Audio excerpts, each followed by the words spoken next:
사도행전 1장 8절 우리 한 절 말씀은 합독하십니다. 암송하시는 분은 안 찾으셔도 됩니다. 사도행전 1장 8절 제가 가진 책으로 신약성경 187페이지입니다. 신약성경 187페이지 사도행전 1장 8절 우리 한 절 말씀만 합독하시겠습니다. 시작. 오직 성령이 너희에게 임하시면 너희가 권능을 받고 예루살렘과 온 유대와 사마리아와 땅끝까지 이르러 내 증인이 되리라 하시니라. 이 말씀은 살아계신 하나님의 말씀입니다. 아멘. 할렐루야. 우리 오늘 주위분들하고 이렇게 한번 인사하시겠습니다. 감사합니다. 기왕이면 좀 두 손을 꼭 잡으시고 감사합니다. 자, 이제부터 잘 따라해 주세요. 건강해 주셔서 감사합니다. 예, 조금 좀 문법적으로 맞을지 틀릴지 모르겠지만 제 마음이니까 또 한번 손을 꼭 잡으시고 살아계셔서 감사합니다.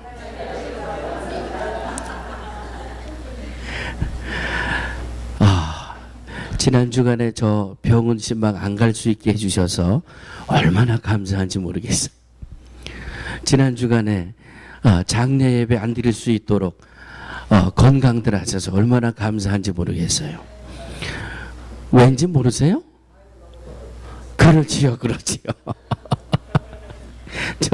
저 병원에 입원하실 때도 날짜를 잘 맞춰서 좀 입원하시고 좀 하늘나라 가실 때도 좀 일기를 잘 선택하셔서 그럴 수만 있다면 얼마나 좋을까. 두 주간부터 내내 고민하는 한 분이 있었습니다. 마지막 주일날 우리 지휘자 목사님 내외도 못 나오시고 우리 반주자 권사님도 못 나오시고 그러니까 또 우리 이 찬양대원에 또 집사님 한 분도 또 못 나오시고 부족한 중에 또 부족한데 이 모습이 인터넷에 꼭 실려야 되겠습니까? 아주 두 주간 전부터 아주 염려가 돼가지고 저를 아주 달달 볶는 거예요.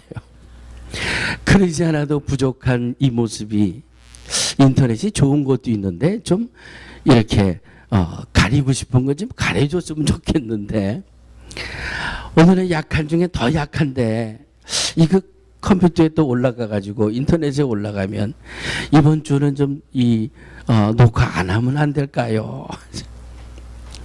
한번 따라해 주시기 바랍니다. 역사는 감출 수는 있지만 숨길 수는 없습니다.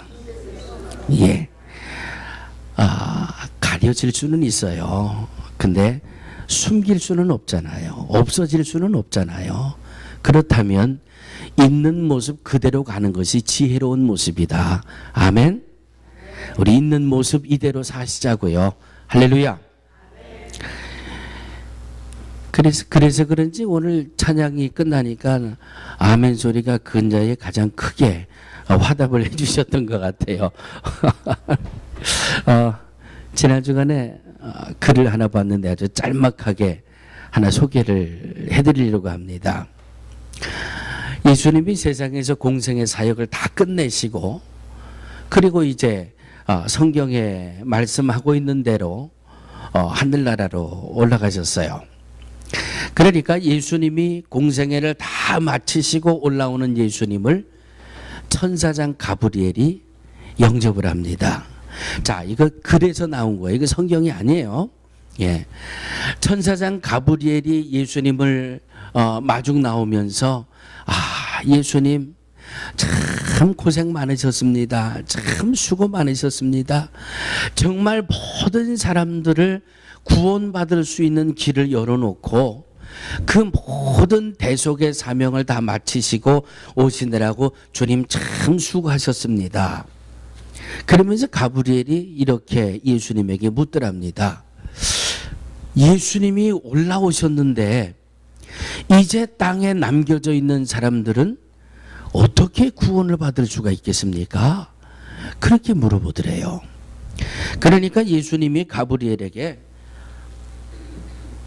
내가 세상에 있을 때 제자를 12명을 택했거든. 그래서 내가 그 12명에게 3년 동안 데리고 다니면서 가르쳤고 보여주었고, 이럴 때는 이렇게 하는 거고 저럴 때는 저렇게 하는 거고, 내가 없어도 이럴 때는 이렇게 하고 저럴 때는 저렇게 하는 거다. 그리고 내가 3년 동안 12제자를 뽑아서 그들에게 다 가르쳐주고, 그리고 내가 왔어. 그러니까 이제 내가 세상에 없어도 내게 배운 이 제자 12이 이제 영혼을 구원하는 일들을 잘 할 거야.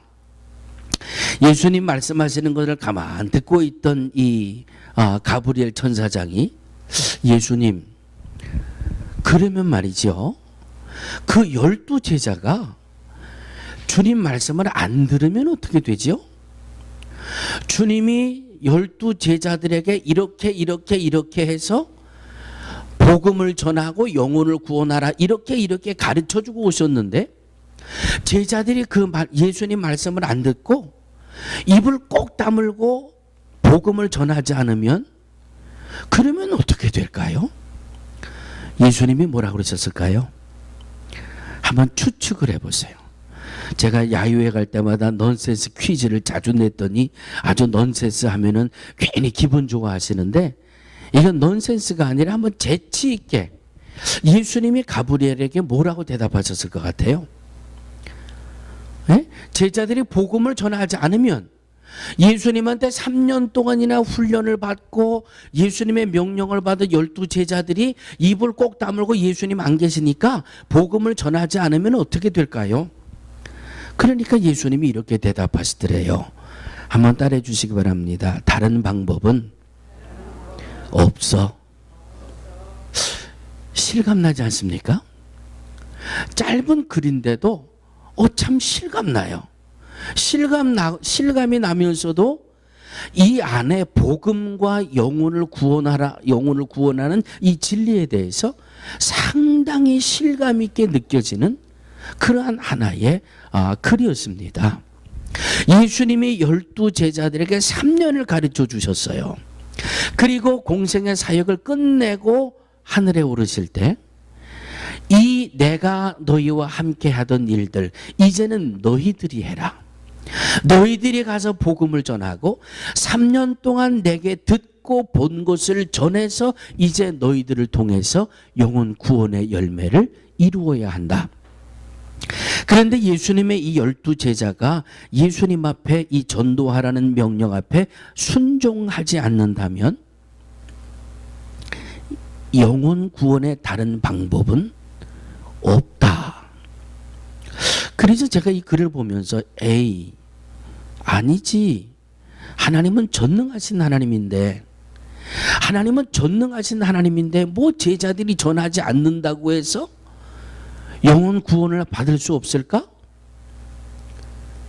그래서 이 글을 앞에 놓고 며칠 동안 곰곰이 생각을 해봤어요. 하나님의 강권적인 역사도 있고, 하나님의 전능하심도 있고, 성령의 역사하심도 있는데, 그런데 제가 내린 결론은, 성경 속에서 얻어지는 결론은 그렇습니다. 전하는 자가 없으면 듣는 자가 없어요. 듣는 자가 없으면 영혼 구원의 대열에 설 수 있는 사람이 단 한 명도 없게 되는, 그러므로 저와 여러분들이 복음을 전하지 않으면 누군가의 죽어가는 영혼을 구원할 수 있는 방법이 없다는 결론을 갖게 되는 겁니다. 지난 주일에도 제가 잠깐 이 본문을 말씀을 드렸습니다만은, 마가복음 16장 15절입니다. 한번 저를 따라해 주시기 바랍니다. 너희는 온 천하에 다니며 만민에게 복음을 전파하라. 이것을 좀 이렇게 있어 보이려고 좀 이렇게 성경적으로 좀 유식하다 하는 그런 좀 폼을 잡으려면 이것을 가지고 이 유언적 명령 뭐 이렇게 이야기하기도 합니다. 예수님이 믿음의 자녀들에게, 믿음의 성도들에게 마지막으로 주신 최후의 명령이기에 예수님의 유언의 명령이다, 이렇게 이야기합니다. 왜냐하면 그만큼 강조하기 위해서 유언적인 명령이다라고 표현을 하기도 합니다. 예수님의 유언적 명령 어떻게 한다고요? 너희는이면 누구예요? 자, 오른손, 나는 예수님을 믿습니다 하는 분만 오른손 드세요. 나는 예수님을 믿습니다. 나는 영혼 구원 받았습니다. 자, 지금 손 드신 그분들에게 주님이 하시는 말씀이에요. 너희는, 그 다음에 뭐라고 그러셨어요? 이제 손 내리셔도 돼요. 자, 손 드신 분들에게 주님이 주신 말씀이, 너희는 온 천하에 다니며, 그 다음에 뭐라고요? 만민에게 복음을 전파하라. 잘 들으세요. 너희는 길을 가다가 잘 차려입은 사람에게만 복음을 전해라. 너희는 길을 가다가 아주 이 남루하게 차려입은 사람을 보면 복음을 전하지 말아라. 그런데 우리가 온 천하에 갈 수 없잖아요. 우리가 온 천하를 갈 수 없으니까 우리 변 목사님이 대신 가셨어요. 우리를 대신해서. 예? 우리가 온 천하에 갈 수 없으니까 몇 달 전에 우리 기회교원들이 모이셔가지고 우리 멕시코의 까말루에 우리 감리교 우리 목사님이 선교를 하고 계시는데, 까말루 많은 분들이 잘 모르시네. 이 까말루는 멕시코의 산악 지역에 위치한 아주 오지 중에 오지, 이 뭐라 그럴까요? 집단 농장이라 그럴까요? 거기 있는 사람들은요, 출생신고도 없어요.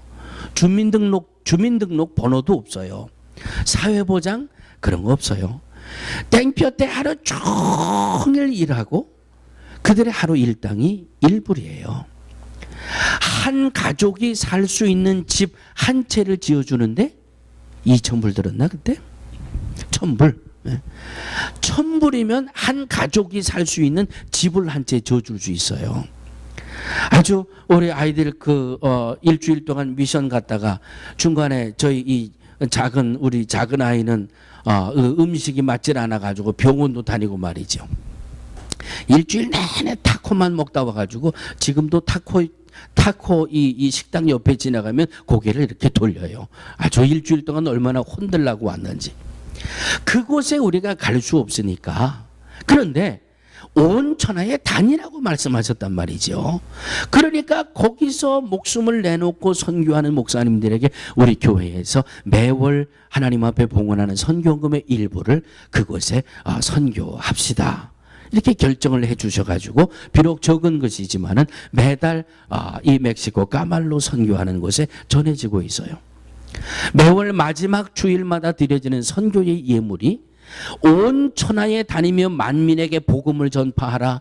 하루 종일 고역에 시달리고 일불의 생활비를 받는 사람들, 한 가족이 그냥 사는 집을 1,000불이면 짓는 그런 어려운 사람들에게까지도 복음은 전해져야 하고, 그래서 내가 못 가니까 마지막 주일마다 예물을 드려서 그 선교사들을 통해서 바로 만민에게 복음을 전파하는 이 대열에 저와 여러분들이 서게 되시는 겁니다. 너희는 온 천하에 다니며 만민에게 복음을 전파하라. 이것이 주님이 우리에게 주신 명령인데, 우리들이 안 하면 방법은 없어요. 우리들이 복음을 전하지 않으면, 입을 벌리지 않으면, 물질이라도 들여서 선교지에 이 복음이 전해지는 일을 감당하지 않으면 영혼 구원의 열매가 맺혀질 수가 없어요. 여러분 잘 기억해 보시기 바랍니다. 2010년 들어오면서 전 세계의 인구가 몇 명이나 될까? 이 조사하는 기관에서 조사를 했습니다. 2010년도에 이 인류에 사는 전 세계 인구가 약 69억 명입니다. 9억 명이랍니다. 얼마나 많은지 발음도 잘 안 되잖아요. 약 69억이 이 땅을 살아가고 있는데, 그 69억 가운데 기독교인들이 22억 9천만 명이래요. 그러면 수학적으로 계산이 빠르시는 분들은 대충 나오겠죠. 전 세계 인구의 약 30%가 크리스찬이에요. 전 세계 인구의 이 30%가 기독교인들이에요. 그런데 여기를 조금 더 들어가 보니까 이것을 조사한 사람들은 기독교가 22억 9천만 명의 그 통계를 주는데, 여기는 천주교도, 개신교도, 무슨 이 교회들마다 무슨 독립교회, 무슨 교단, 교파 다 모아가지고 기독교다 한 숫자가 약 얼마나 그랬어요? 22억 9천만 명인데, 22억 9천만 중에 천주교인들을 따로 구분을 해보니까 11억 명이 넘는 숫자가 천주교인이더라고요. 그리고 나머지, 그러니까 약 10억 가까운 이 숫자가 세계에 살아가고 있는 크리스찬이에요. 개신교입니다. 이거 조금 한번 좁혀볼까요? 그러면 우리 한국은 예수 믿는 사람들이 과연 얼마나 될까? 예수 믿고 구원의 확신을 받은 사람이 얼마나 될까? 얼마나 된다 그래요? 예? 잘 모르시나 봐요. 그러면 뭐 제가 뭐 몇 명이라 그래도 뭐 의심 없이 받아들이시겠네? 한국에 또 해외에 이민을 나와 살고 있는 모든 대한민국에서 출생한 사람들의 그 인원을 따져보면 약 1,000만 명. 그럼 세계의 개신교인들이 몇 명이라고요? 약 10억. 천주교인들 빼고 기독교인들만 10억이에요. 10억 중에 우리 대한민국에 몇 명이 있어요? 1,000만 명이 있어요. 그러면 세계가 몇 나라나 될까요? 예? 제가 요거는 지금 설교하다가 탁 떠오른 거라서 제가 이걸 조사를 못 해봤어요. 하여튼 세계의 나라들을 따지면 무지무지하게 많잖아요. 그 많은 나라들 속에 약 10억 명의 크리스찬들이 있는데, 그 중에 1천만 명이 한국 사람이라는 거예요. 한국이 가지고 있는 포션이라 그러나요? 예? 대한민국이 가지고 있는 이 퍼센테이지가 얼마나 엄청난 거예요. 얼마나 엄청난 거예요. 예? 1천만의 크리스찬이 우리 대한민국에 있다는데, 그러면 저와 여러분들이 이 1천만 명의 크리스찬 안에 들어가 있는 거예요. 그러면 한번 보시자고요. 여러분들은 어떻게 믿음을 갖게 됐습니까? 여러분들은 어떻게 교회 생활을 시작하셨습니까? 지난 주일날 말씀드렸던 것처럼 가족이나 친구나 친척의 소개, 인도, 전도를 받고 교회에 나온 숫자가 약 86%에 이른다라고 지난 주일날 말씀드렸잖아요. 거의 모든 크리스찬들이 들음에서부터 들음, 예? 들음에서부터 믿음이 시작이 됐고, 우리 한국의 역사를 보면 내일이 6.25가 일어난 지 62년 되는 날 아닙니까? 우리 대한민국에 큰 상처가 두 번 있었잖아요.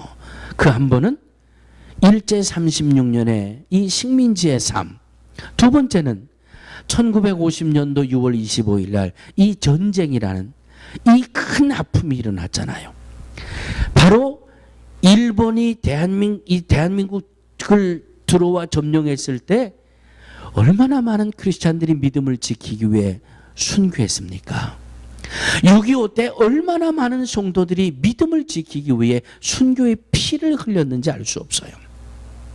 이런 아픔의 흔적이 있으면서도, 그들이 그 아픔의 순교를 당하면서도 복음을 전했고, 그 죽어가는 그 모습 속에서도 복음을 놓지 않는 그 모습을 보여준 그 열매가 오늘 2010년도에 1천만 명에 가까운 하나님의 자녀들의 숫자를 열매로 내주고 있을 정도로 보여주고 들려주고 그래서 영혼이 구원되는 놀라운 역사의 현장을 지금 저와 여러분들은 살아가고 있는 것입니다. 저를 한번 따라해 주시기 바랍니다. 내가 전하지 않으면 불신자들을 구원할 방법은 전혀 없습니다. 맞는 것 같아요? 틀리는 것 같아요? 예? 오늘은 말이죠. 저를 좀 이렇게 가볍게 만들어 주셔야 돼요. 자꾸 이렇게 제가 다운되면 안 되잖아요. 저를 이렇게 이 황수관 박사처럼 좀 저를 신바람 나게 좀 만들어 주세요. 예? 벌써 목소리도 지금 슬슬 자리를 잡았고 말이죠. 내가 전하지 않으면 지금까지 제가 약 10분이 넘는 시간을 그냥 말씀드렸잖아요. 1천만 명의 성도가 어디에서부터 시작이 됐다? 들음에서부터 시작됐다는 거예요. 그러니까 전하지 않는다면 들을 사람이 없고 듣지 못하면 영혼 구원의 열매를 이루어낼 수 없는 겁니다. 영혼 구원의 열매를 이루어낼 수 없으면 하나님이 기뻐하실까? 근심하실까요? 예? 하나님이 얼마나 근심하실까? 내가 직접 내려가서 내가 직접 십자가를 지고 내가 직접 십자가의 죽음을 통해서 내가 사망의 음부의 권세에 사흘 동안이나 붙들려 있다가 영원한 생명의 길을 열어놓았는데, 영생의 길이 여기 있는데, 구원의 길이 여기 있는데, 하나님의 자녀의 권세를 누릴 수 있는 길이 여기 있는데, 이것을 전하라고 하는데 입 꼭 다물고 있으면 우리 하나님 얼마나 안타까우실까? 우리 주님 얼마나 근심하실까? 비화로 이 고난 주간이 되면 늘 나누는 말씀이지만은 이 로마의 큰 이 종교 박해가 시작될 때 어느 날 베드로가 로마를 등지고 도망을 가고 있었다고 그러잖아요. 한참 도망을 가다 보니까 맞은편에서 어떤 한 사람이 오는데 누군가 봤더니 예수님이 십자가를 짊어지고 베드로는 로마를 도망가고 있는데 예수님은 십자가를 지고 로마 쪽으로 걸어오시고 있더라지 않습니까? 그래서 베드로가 깜짝 놀라서, 아니 예수님 이거 웬일이십니까? 지금 로마가 예수 믿는 사람들 다 잡아 죽이느라고 얼마나 위험한데 저도 무서워서 지금 이 도망가고 있습니다. 그러니까 예수님이 뭐라고 그러셨다고요? 베드로야, 네가 무섭다고 도망가는 그곳에 내가 또 한 번 죽으려고 내가 로마로 가고 있다. 베드로가 도망가다가 예수님의 그 말씀을 듣고 그것에서 통곡하고 길을 돌이켜 로마에 가서 복음을 전하다가 십자가에 거꾸로 못 박혀 순교했다라고 하는 그런 그 이야기도 우리가 듣지 않습니까? 저와 여러분들이 복음을 전하지 않으면 들어야 될 사람이 듣지 못하잖아요. 들어야 될 사람이 듣지 못하면 구원받지 못하는 거예요. 사도행전 9장에 보면 사울이라고 하는 인물이 등장을 합니다. 이 사울을 예수님이 찾아오셨어요. 다메섹으로 가는 길가에서 예수님이 사울에게 찾아오셔서 사울의 앞을 못 보게 만드셨잖아요. 그리고 나서 주님이 사울을 부릅니다. 사울아, 사울아. 그러니까 사울이 뭐라고 그 소리를 향해서 대답을 합니까? 내가 사울인데 당신은 누굽니까? 그러니까 그 소리가 사울에게 뭐라고 답을 하셨어요? 사울아, 사울아, 나는 내가 핍박하는 나사렛 예수라. 그리고 나서 이 사울이 앞을 못 보게 되잖아요. 사울이 어떻게 예수님을 영접했을까요? 사울이 어떻게 예수님을 영접하고 일생을 복음 전도자로 살았을까요? 더우니까 잘 모르시죠? 예, 저도 이제 물어보는 거 안 하고 나 혼자 갈 길을 갈 테니까 이제 그래야 하세요. 네. 나도 나 홀로 갈 길을 갈 테니까 따라오시든지 옛날이요, 옛날 속에 담겨 계시든지 그건 알아서 선택하시기 바랍니다. 주님이 사울에게 사울아, 어디로 가라. 어디를 가면 누군가 너를 만나게 될 것이다. 그리고 예수님 누구에게 가셨어요?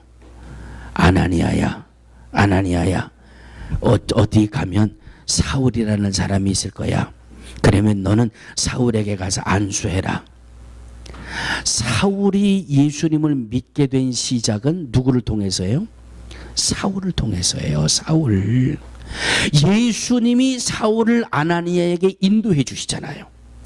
부활하신 예수님이 아나니아를 사울에게 데리고 오시잖아요. 그리고 그의 안수를 하고 눈에 비늘 같은 게 벗어지고 빛을 보게 되고, 그러니 이 사울이 아나니아를 붙들고 매달리지 않았겠어요? 믿음 안에서 짐작을 해보시자고요.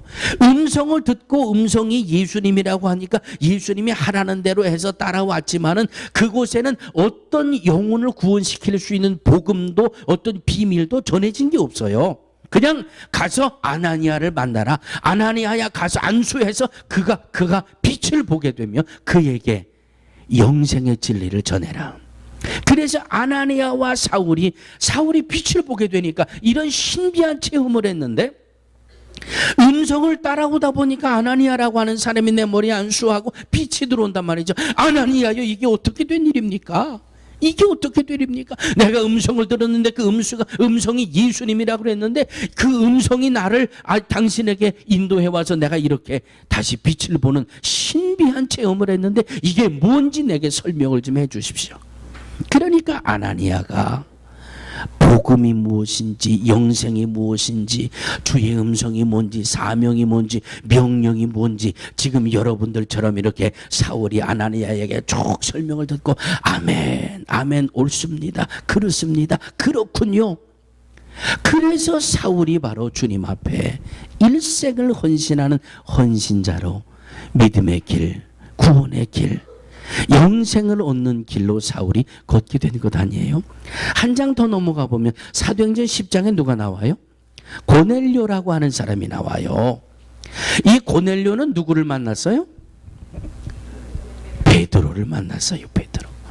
베드로의 환상 중에 예수님이 이방인에게까지도 복음이 전해져야 할 것을 말씀해 주셨고, 고넬료의 환상 중에 누구를 불러와라? 네? 베드로를 불러와라. 사도행전 10장에 그렇게 말씀하고 있잖아요. 그러니까 이 고넬료가 베드로를 초청을 해서 자기를 아는 사람, 자기와 관계 있는 사람, 자기와 평소 친분 있는 사람 다 자기 집에 불러 모으잖아요. 그리고 베드로를 통해서 그곳에 복음이 전해지는 거예요. 베드로를 통해서 그곳에 영원한 생명의 이 말씀들이 막 전해지는 거예요. 그러니까 그 고넬료의 부름을 받고 와서 베드로를 통해서 전해지는 복음을 들은 많은 사람들이 그냥 주님을 영접하는 역사가 이루어지는 것이 바로 사도행전 10장의 말씀이에요.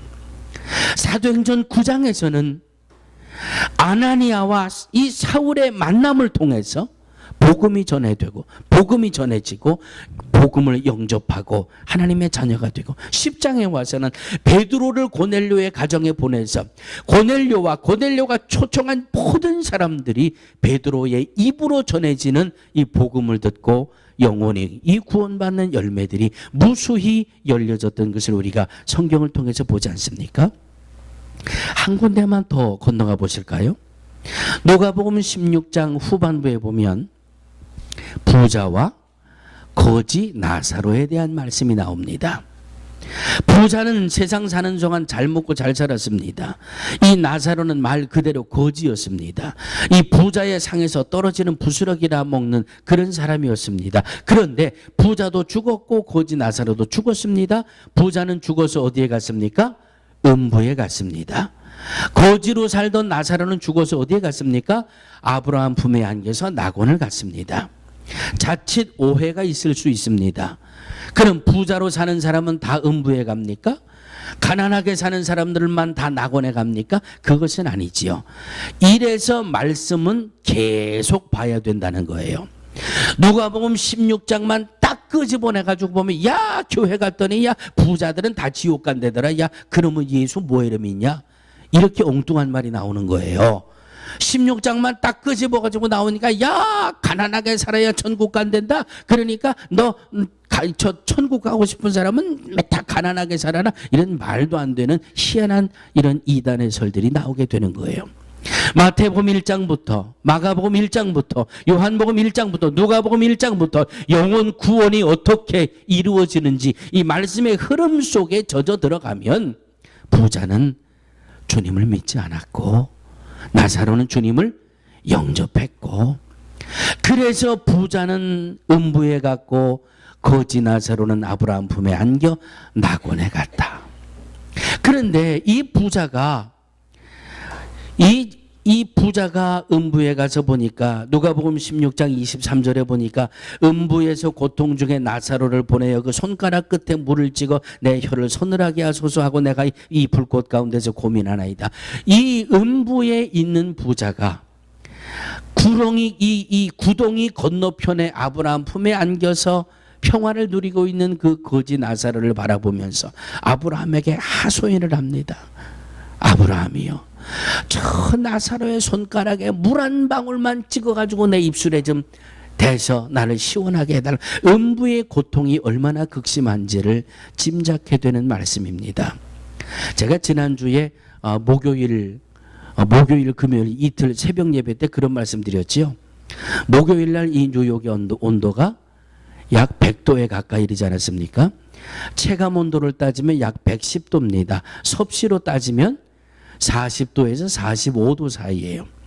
금요일 날도 약 섭씨 40도의 아주 그 폭염이었습니다. 그 더위가 정말 힘들더라고요. 그래서 목요일 날 새벽에 다른 인사 안 하고 물 많이 마시세요. 물 많이 마시. 뭐 더위에는 물 많이 마셔야 된다니까. 그냥 그렇게 이 더위가 얼마나 힘든지 이틀을 우리가 경험을 해봤습니다.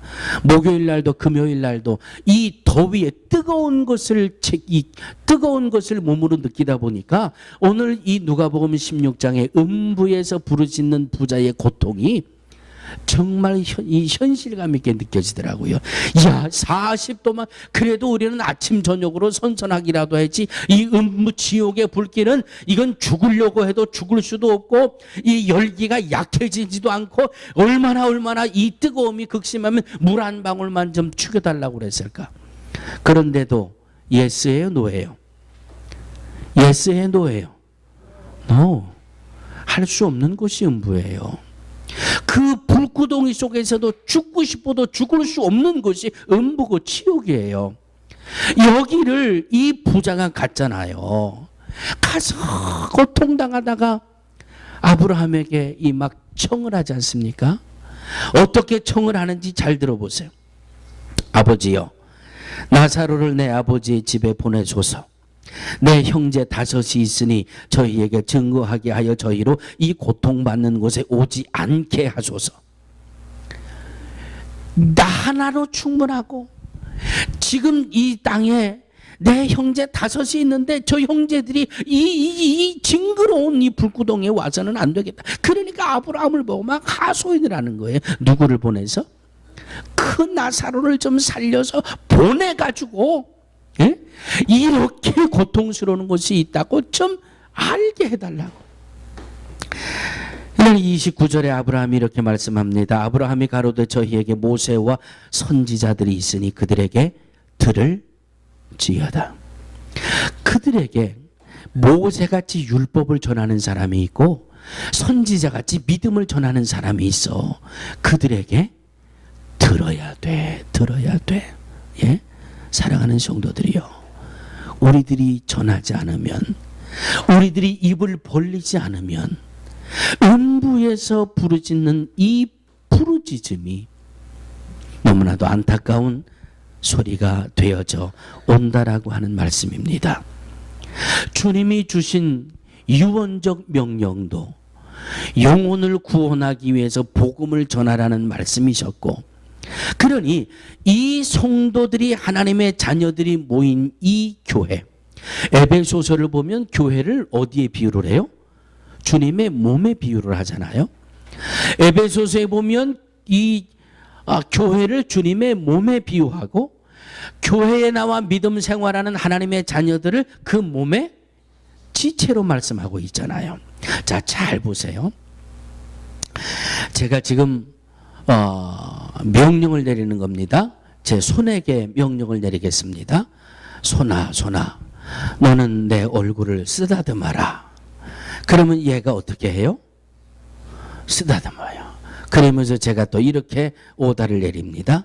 입술아, 너는 손이 내 얼굴을 만져줄 때 나는 참 잘생겼다 이렇게 얘기해라. 그리고 오다를 줬어요.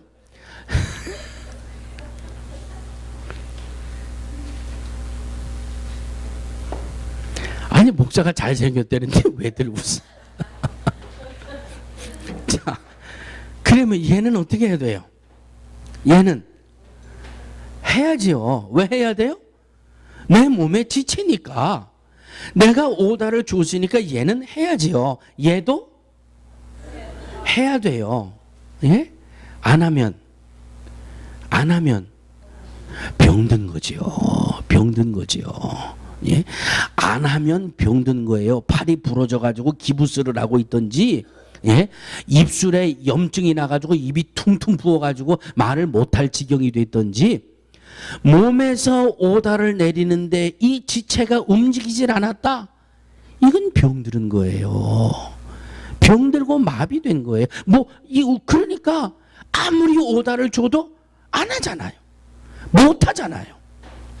사랑하는 성도들이요, 하나님의 명령 앞에, 예수님의 명령 앞에, 성령님의 명령 앞에 여러분들은 건강한 지체십니까? 아니면 병든 지체십니까? 건강하다면 주님 명령 앞에 순종해야지요. 건강한 육체들이 모인 교회는 주님의 명령을 힘써 감당하는 거예요. 교회가 제일 핵심적으로 소중히 여겨야 될 사업이 어떤 사업이에요? 네? 복음 전하는 사업이죠. 복음 전하는 거. 교회는요, 인도주의도 아니고 박애주의도 아니고, 교회는 가난한 사람 도와줘야 되고 사회적으로 어려운 사람 도와줘야 되고, 물론 그거 해야 돼. 그런데 우리는 목적이 달라요. 그저 가난하고 없어도 도와주는 게 아니에요. 우리는 왜? 나도 없는데, 우리도 없는데, 나도 부족하지만은 부족한 것을 떼어서라도 이 도와줘야 되는 것은 그 영혼을 구원해야 된다라고 하는 목적이 뚜렷하기 때문에 있는 것도 쪼개서 나누는 거예요. 예? 나도 없지만 없는 것의 일부를 분리해서 그것으로 선교하고 구제하고 봉사하고 베풀고 나누고. 왜? 우리에게는 목적이 분명하잖아요. 교회의 목적은 분명하잖아요. 교회는 모여서 친교하는 데가 아니에요. 왜 친교해요? 친교의 목적이 뭐예요? 성도들끼리 기쁘게 은혜스럽게 은혜 받고 기뻐하고 마음이 하나가 돼서 뭐 하자? 전도하자. 영혼 구원하자. 이거 잊어버리는 교회는요, 마비된 교회예요. 교회가 그저 먹고 즐기고 놀고 재밌는 일 하고 그냥 교회만 가면 행복하고 하하 히히 해호 됐어. 그건 교회가 아니에요. 왜? 교회가 뭐예요? 교회는 예수님이 공생애를 끝내시고 하늘로 올라가시면서 예수님이 이 땅에서 하시던 일을 이어가기 위해 세워진 것이 교회예요. 예? 예수님이 영혼을 구원하기 위한 목적을 가지고 이 땅에 오셨고, 그 목적을 위하여 사시다가 그 목적을 명령으로 남겨두시고 하늘로 올라가셨으니까 그 명령을 받은 성도들이 모여서 영혼을 구원하는 전도를 해야 되고, 그 성도들이 모여 지체가 되어 이 주의 몸된 교회가 영혼을 구원하기 위해 모든 역사들을 힘써 나갈 수 있어야 교회는 건강한 교회가 되는 겁니다. 이것의 숫자는 그렇게 중요하지 않아요. 많이 모이는 교회는 더 큰 일을 하겠지요. 그러나 숫자가 적은 교회는 그만큼 일을 하면 되는 거예요. 숫자가 많이 모이는 교회는 그만큼 일을 하면 되는 거예요. 그 일을 안 하니까 엉뚱한 일이 생기는 거 아니에요. 응? 그 일을 안 하니까 목사파, 장로파, 권사파 선교헌금 가지고 나서 엉뚱한 데 하고 뭐 이름만 되면 알만한 교회들 지금 인터넷에 매스컴에 막 올라오잖아요. 그냥 대표적인 교회에 뭐 목사 이번에는 또 이 목사를 옹호하는 교인들이 뭐 와가지고 교회 문을 걸어 잠그고 말이죠. 뭐 어느 교회는 뭐 오늘 예배 없음 뭐 써붙여 놓고 아유, 교회가 교회의 일을 하지 않으면 사탄이 틈타게 돼 있어요. 왜? 마귀는 교회를 허물어야 되니까. 마귀는 한 영혼이라도 주님 앞에 가는 걸 막아서야 되니까. 사랑하는 성도들이요, 여러분들이 전하지 않으시면 구원을 받아야 될 사람이 구원을 못 받아요. 여러분들이 외치지 않으면 하나님은 살아계십니다, 하나님은 살아계십니다라고 복음을 외치지 않으면 구원할 사람이 없어요. 열심히 복음을 전하시고, 그리고 우리 교회에서도 열심히 모여서 복음을 전하기 위해, 영혼을 구원하기 위해 힘쓰고 애쓰므로 건강한 교회, 건강한 성도, 하나님이 보장해 주시고 책임져 주시는 우리 모두가 되어지기를 주의 이름으로 축원합니다. 거룩하신 아버지 하나님, 주님 우리에게 주신 유언적인 명령을 오늘도 기억합니다. 온 천하에 다니며 만민에게 복음을 전하라고 하셨고, 성령이 임하면 권능을 받고 예루살렘과 유다와 사마리아와 땅끝까지 이르러 증인이 되라고 명령하셨습니다. 주님의 유언의 명령을 받은 하나님의 자녀들이 복음을 전해야 하는 입술을 날마다 활짝 열 수 있도록 도와주시옵소서. 지혜를 주시옵소서. 능력을 주시옵소서. 은혜를 주시옵소서. 하나님, 죽어가는 영혼들이 구원되게 하시고, 상처받은 영혼들이 치료받게 하시고, 주저앉아 있는 영혼들이 일어날 수 있는, 이 복음을 전할 수 있는 온 성도들 되게 하여 주시옵소서. 예수님의 이름으로 간절히 기도하옵나이다. 아멘. 아멘.